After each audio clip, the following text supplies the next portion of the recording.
Welcome to Sravani's media. Rayalaseema రైతులు ప్రజల ప్రయోజనాలు కాపాడే ఎత్తిపోతల పథకం ఉద్యమంలోకి వైసీపీ చీఫ్ వైఎస్ జగన్ అడుగుపెట్టనున్నారు. వైసీపీ కార్యాచరణకు సమాయత్తమైంది. రాయలసీమ హక్కుల కోసం అన్ని శక్తులు ఐక్యం చేస్తాం, స్పష్టమైన కార్యాచరణలతో ప్రజా ఉద్యమానికి నాంది పలుకుతాం అని వైసీపీ రాష్ట్ర కోఆర్డినేటర్ సజ్జల రామకృష్ణారెడ్డి చెప్పారు. రాయలసీమ హక్కుల కోసం వైసీపీ ఘోష పేరుతో కడపలో 6 జిల్లాల ప్రతినిధులతో రౌండ్ టేబుల్ సమావేశం నిర్వహించారు.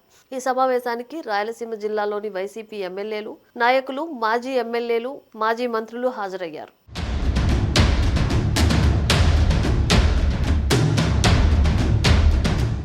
రాయలసీమ ప్రయోజనాల కోసం ఇతర అనుకూల రాజకీయ పార్టీలు, ప్రజా సంఘాలు, రైతు సంఘాలతో చేతులు కలిపి భారీ స్థాయి పోరాటాలు సాగిస్తోంది అని వైసీపీ సజ్జల రామకృష్ణారెడ్డి వెల్లడించారు. విద్యార్థులను చైతన్యం చేసే కార్యక్రమాలను ప్రారంభించామని, రాయలసీమ హక్కులు కాపాడుకునేందుకు రాజీ పడే ప్రసక్తి ఉండబోదని ఆయన స్పష్టం చేశారు. అవసరమైతే రాష్ట్ర వ్యాప్తంగా ఉద్యమం రగిలిస్తామని కూడా హెచ్చరించారు. రాష్ట్ర ప్రయోజనాలను దెబ్బతీసే విధంగానే ముఖ్యమంత్రి నారా చంద్రబాబు నిర్ణయాలు ఉంటున్నాయని సజ్జల ఆందోళన వ్యక్తం చేశారు. పోలవరం ప్రాజెక్టు ఎత్తు 45.78 అడుగులకు వైఎస్ జగన్ హయాంలో నిర్మిస్తుంటే రైతుల ప్రయోజనాలను దెబ్బతీసే విధంగా చంద్రబాబు 40 అడుగులకు కేంద్రం కుదిస్తున్నా సీఎం చంద్రబాబు అడ్డు చెప్పలేదని, దీని ద్వారా అన్యాయం చేశారని సజ్జల ఆగ్రహం వ్యక్తం చేశారు. ముఖ్యమంత్రి కేంద్ర ప్రభుత్వంతో రాజీ పడటం వల్లే రాష్ట్రానికి అన్యాయం జరిగిందని కూడా ఆయన ఆరోపించారు.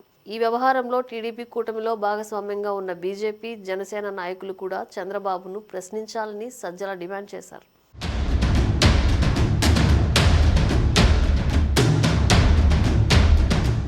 రాయలసీమ లిఫ్ట్ ఇరిగేషన్ పనులను చేపట్టడానికి చర్యలు తీసుకోవాలని వైసీపీ రాష్ట్ర కోఆర్డినేటర్ సజ్జల రామకృష్ణారెడ్డి డిమాండ్ చేశారు. పొరుగు రాష్ట్రాల్లో అక్రమంగా నిర్మిస్తున్న ప్రాజెక్టులను ఆపించే ప్రయత్నం చేయాల్సిన ఎన్డీఏలో భాగస్వామిగా ఉన్న టీడీపీ అధినేత చంద్రబాబు ఉన్న వాటిని కూడా కోత విధిస్తున్నారంటూ ఆయన ఆగ్రహం వ్యక్తం చేశారు. వైసీపీ ప్రభుత్వంలో జగన్ ముందు చూపుతో చేపట్టిన ప్రాజెక్టు రాయలసీమ లిఫ్ట్ ఇరిగేషన్, దాన్ని నిలబెట్టుకోవడం అవసరం ఉందన్నారు. రాయలసీమకు జరుగుతున్న అన్యాయంపై ప్రజల్లో చైతన్యం తీసుకురావడం ద్వారా ఉద్యమంలో భాగస్వామ్యం చేయాలని నిర్ణయించామని ఆయన చెప్పారు. రాష్ట్ర ప్రయోజనాలను కాపాడటం కోసం టీడీపీ కూటమి నేతలపై ఒత్తిడి తీసుకురావడానికి విద్యార్థులను కూడా భాగస్వామ్యం చేసి ఉద్యమంలో మమేకం చేస్తామన్నారు సజ్జల.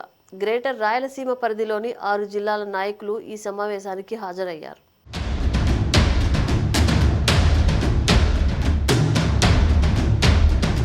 ఈ సమావేశంపై రాజకీయ వర్గాల్లో జోరుగా చర్చ నడుస్తోంది. గతంలో జగన్ అధికారంలో ఉన్నప్పుడు రాయలసీమ అభివృద్ధికి ఎలాంటి చర్యలు తీసుకున్నారో చెప్పాలని టీడీపీ నేతలు డిమాండ్ చేస్తున్నారు. పూర్తిగాని వెలిగొండ ప్రాజెక్టును జగన్ జాతికి అంకితం చేశారని, అలాగే కుప్పం నియోజకవర్గానికి కృష్ణా జలాల పేరుతో ట్యాంకర్లతో నీళ్లు తీసుకువచ్చి మోసం చేశారని ఆరోపిస్తున్నారు.